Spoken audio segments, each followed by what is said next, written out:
Hello, all you wonderful people. Did you hear that the famous American vlogger Logan Paul came to Japan? I hope his trip went okay. Yeah, that forest video was pretty bad. Suicide rates in Japan are very, very high. However, instead of talking about the bad, let's talk about the good.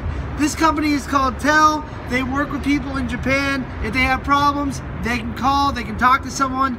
In Japan, talking about problems isn't really a big business or industry, and it's culturally not smiled upon. But I want to talk about food and how Logan Paul used food in Japan. So let's say that you're in America and you're really hungry, so you decide to go to a restaurant, and Taco Bell seems to be your one choice. And you order your food and you start eating, but then you realize, man, I just can't finish this food. In America, you have two options. You can take the food back home, or you can throw it away. Most people take the food back home, but if they really don't feel like eating it, they'll throw it away. Now, I've watched a lot of movies and documentaries about people that go dumpster diving for food to support their family, especially when companies throw out large amounts of edible food. And there's a really good documentary called The Gleaners and I, directed by the lady who did Cleo from 9 to 5. Her name escapes me right now. Now, in Japan, the idea of wasting food is very, very bad. They actually have a word for it. They call it motenai. Motenai is the feeling like you've wasted something, like food. And in Japan, food education is very important. It starts off at a very, very young age. They teach children to eat every single grain of rice that's on their plate. That's why when you eat Japanese food, the serving size may seem small because you're supposed to eat it right then and there. Before you eat in Japan, you say itsudakimasu, which is kind of like saying grace. And for some, it's a prayer to God. But it's not just to God, it's to thank you for the farmers who brought the food. It's a thank you to the suppliers who supplied the food. It's a thank you to the grocers who made the food available for you. It's all down the line, respecting the line of people that have gotten the food to the table to you right now. So the idea of respect for your food is very big. So when Logan Paul decided to go to Tsukiji, the famous Tokyo fish market, he jumped on some guy's cart while he was just trying to do his job, which is kind of a jerk move to do. However, he decided to buy a fish and a tentacle of an octopus. And it wasn't to eat it. His plan was to go to Shibuya, just hold him in his hand, go through department stores, and look like a crazy person putting it against the glass and fake fighting with it in the middle of the Shibuya crossing. But I suppose people who watch his stuff expect to see that.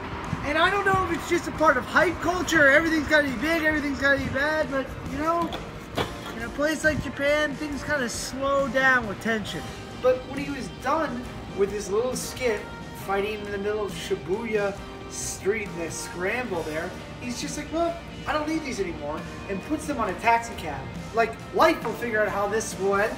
I'll just let this random guy have a tentacle and a fish on the back of his car, which is pretty rude. And you know, Logan Paul is a young guy. At the time of this recording, he's only 22 years old. And I don't think he thought of the repercussions of coming to Japan and making crazy videos. Obviously, he, his brother, and Team Tim make crazy, content-driven videos all the time where they're jumping around things. He thought he'd just come out to Japan, dress up like a Pokemon, throw Pokeballs at people, run to the stores and throw Pokeballs at them while they're just really upset. I'll go to the forest and I'll find a body and maybe we'll make it big. The content will be huge. He was out here to sell his stuff. Even in one of his videos, you see him like, shop, Logan Paul at shop.com or whatever it is. He's just trying to sell his stuff. Now, I can't be super critical on him. Like I said, he's a young kid. He's just trying to make his way out here. And obviously, he's got a lot of followers. But I think the way that he wasted food was really extremely rude. Now, I have a question to you. How do you feel about food? In America, there's not a lot of food education. We just get burgers, we get hot dogs, and we eat it, we eat it. If we don't, we don't. If we don't feel like eating that certain thing that's on your plate, you throw it out. Or you take it back home to give it to someone who wants to eat it.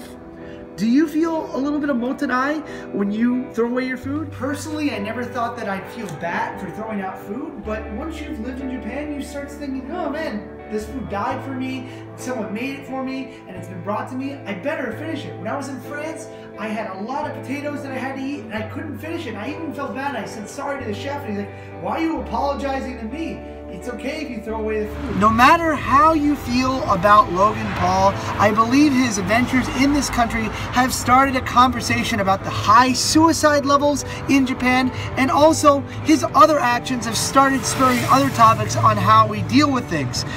I'm very interested in how you feel about the Japanese idea of motenai and how every single grain is important and you should eat everything that's in front of you. But I don't want to diminish the fact that suicide is a very serious and should be talked about thing. So once again, down in the bottom, please, if you're interested, if you live in Japan and you're watching this and you feel sad and you need to talk to someone, please go to telljp.com. And if you're an American, you're like, dang, I want to do something to help these people that are like just don't have anyone to talk to. There's no real psychologist, and even culturally they don't like to talk about their problems because it's a sign of weakness. If you feel like donating, I really recommend telljp.com. As you can see, it's starting to snow a little bit out here, so I gotta head home. As I always say, you can do it, I can do it, we can all do it. Stay groovy, be nice to one another. Peace in the Mideast.